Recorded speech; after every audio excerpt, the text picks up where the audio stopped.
right, so we are here with Nick, and I was wondering if Nick, you could please tell us your name, job title, name of your company, and just give us a brief overview of your company.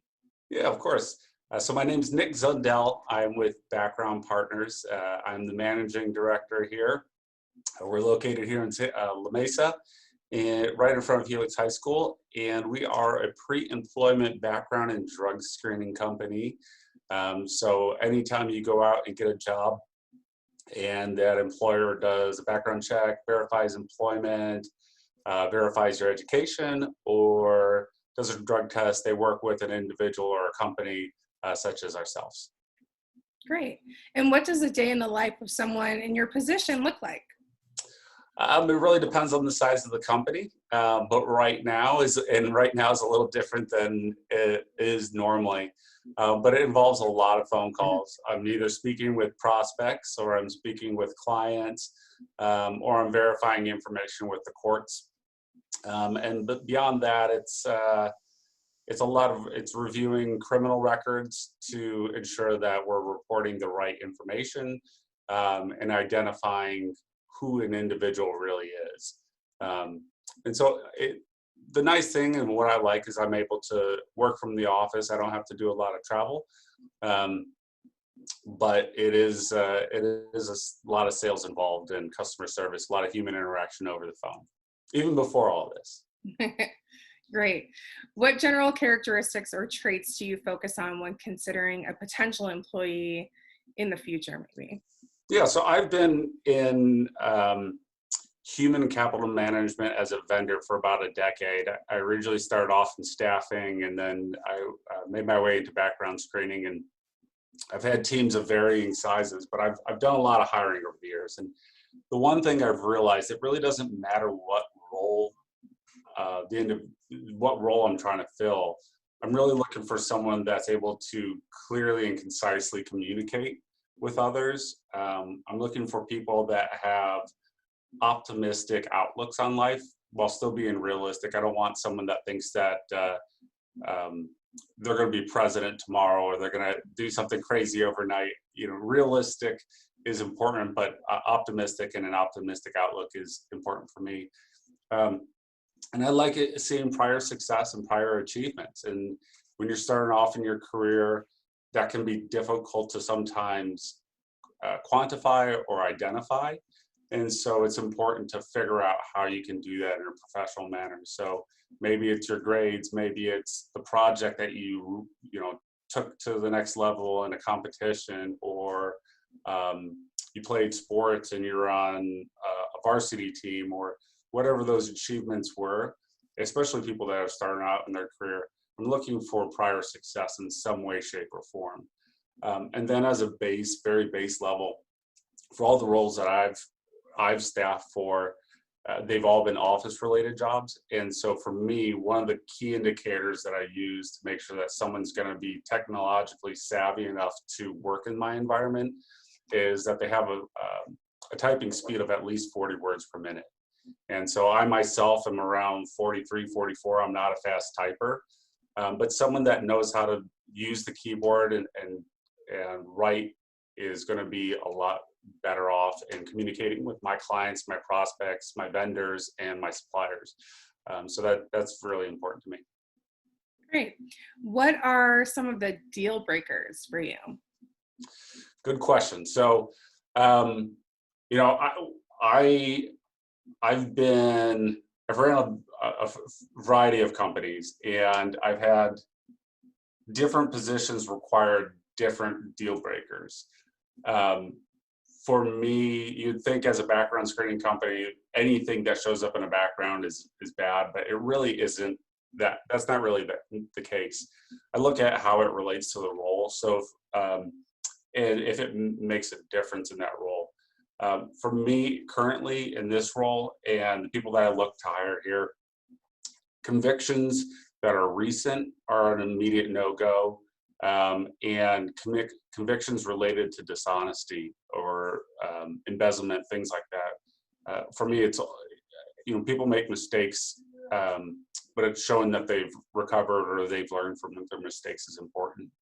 Beyond that, no matter what the role is, a bad attitude is always a deal breaker. Someone that badmouths a past employer, someone that doesn't listen to the question. When I'm interviewing, sometimes I give a 2 or 3 part question.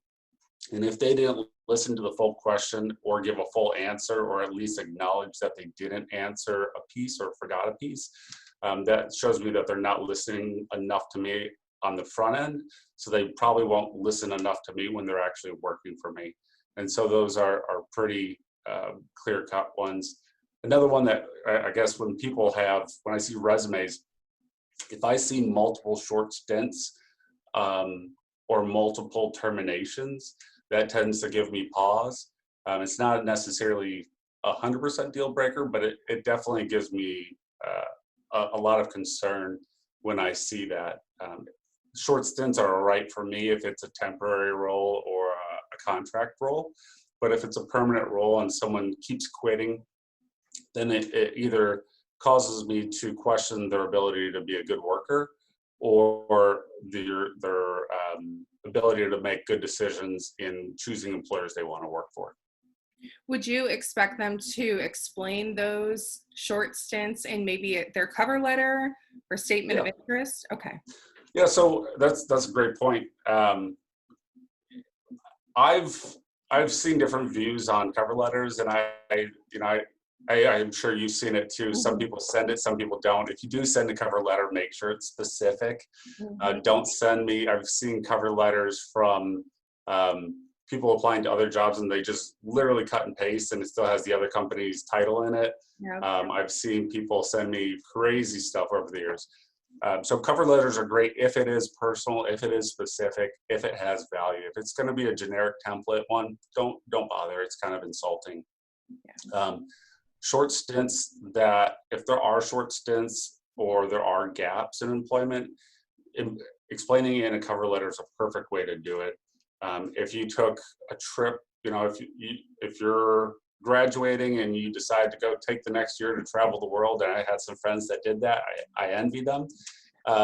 They have a year gap on the resume, but they also have a wonderful explanation on what they did with their time during that year. That's something I will love to see. I'd love to have that conversation and engage with that person, because I know they're gonna do a great job for me. It's the person that's been sitting at home sitting at their mom's couch and playing video games for the last year without doing anything that I'm not too eager about. Yeah. What would you say constitutes a good resume or application?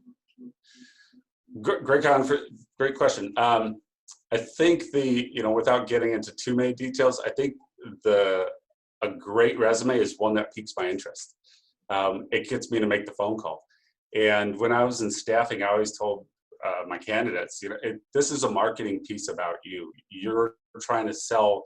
You're always selling the next step of the recruitment process, the staffing process, what have you. So when I'm looking at resumes, I'm looking for resumes that make sense mentally.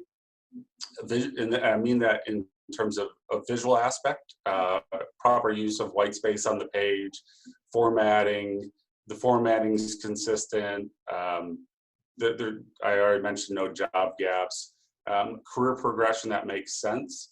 I myself, when I was going through college, I had multiple jobs at the same time. But when it came time to put out the resume and apply for jobs, I only put in the roles related to the job I was seeking, or roles that were filling in gaps that I needed to cover time in between jobs. Because I was trying to show a linear progression of growth. And that's what I look for personally. I'm a little bit more forgiving when someone's starting out their career, but still I'm looking for proper formatting. I'm looking for proper punctuation, looking for spelling, grammar. Reread it, print it out, read it again. Don't rely on spell check. Don't rely on, MS Word or Google Docs or whatever you're using. Don't rely on the spell checker. Definitely read it out, proofread it a couple times. I've seen some pretty crazy stuff and stuff. Yeah, we always tell our students the resume gets you the interview gets you the job. So you have to pique their interest with that resume so that they'll call you for that interview. That is I was thinking about that before we talked, but yeah, I always like dating analogies because everyone's dated at some point, and it's like a dating profile. You know, you want to spark your dating profiles intended to get someone to want to have a conversation with you, and Mhm. that's the same thing with your resume. You're trying to get someone to want to have a conversation with you. You don't have to explain away everything in the world, but you're definitely looking for to have that conversation. Oh, and one thing I see a lot of people do is they explain what the job was. Speaking of explaining, Mm. instead of discussing or listing their metrics or achievements. And I mentioned before achievements, and especially when you're starting out early in your career, it can be difficult, and especially in some roles, it's even more difficult to quantify or identify those metrics or those achievements. And so thinking of those things ahead of time, jotting them down when you're going through performance evaluations. You know, I don't want to hear that you showed you had 100% attendance. I'm expecting you to show up 100% of the time.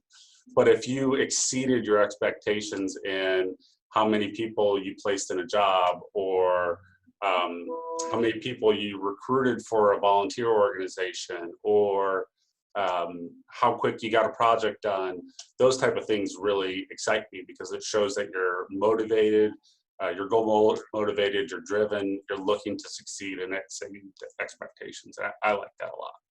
Yeah, that totally makes sense. What advice can you give our students in preparing for the workforce in this industry? In my industry, I kind of fell into mine. And so I'd love to give a pathway. And I've taken the time lately to reach out to, I was in a business fraternity when I was in college, and I took the long path. It took me I think it was 7 or 8 years to graduate. Mhm. Um, and so it wasn't the clear cut 4-year degree that some people get. There was gaps, there was different colleges in it, and so I have quite a bit of a network. And so I've been reaching out on LinkedIn, and to folks that are currently students at some of those universities or that professional business fraternity. I've been speaking with them, and as I look back across my career, I think the thing that makes the most sense is make sure you're building your network. Um, the people around you that you're currently going to school with, the teachers that you have, reach out to alumni. Alumni love helping people out. We always like to give back to people that are motivated, and people like to help people that are motivated and trying to succeed. Do informative interviews on the roles that you're looking for. Don't hesitate to ask for help, and don't be discouraged, especially in this economy with everything that's going on. It's a little different. I mean, we were talking about doing something, an employer panel in person, and now we're doing it over Zoom, right? Yeah. I graduated in 2009 in the midst of a recession in Las Vegas. And so my goal was not to go into sales. My goal was to be a financial analyst and to work on Wall Street and make crazy amounts of money. But that wasn't happening graduating in Las Vegas during the recession. And so I looked for jobs, I found things, I used my network, I reached out, I took every opportunity, I interviewed as many places as I could, and took a role that eventually led me into sales. And through the course of roles, I ended up to where I am today. And so don't be discouraged if you don't get your ideal job right out of college. The one thing that you do ultimately need to look for when you're looking for roles is you're looking for an individual that you can follow as a leader, someone that you could see as potentially being a mentor to you. Even if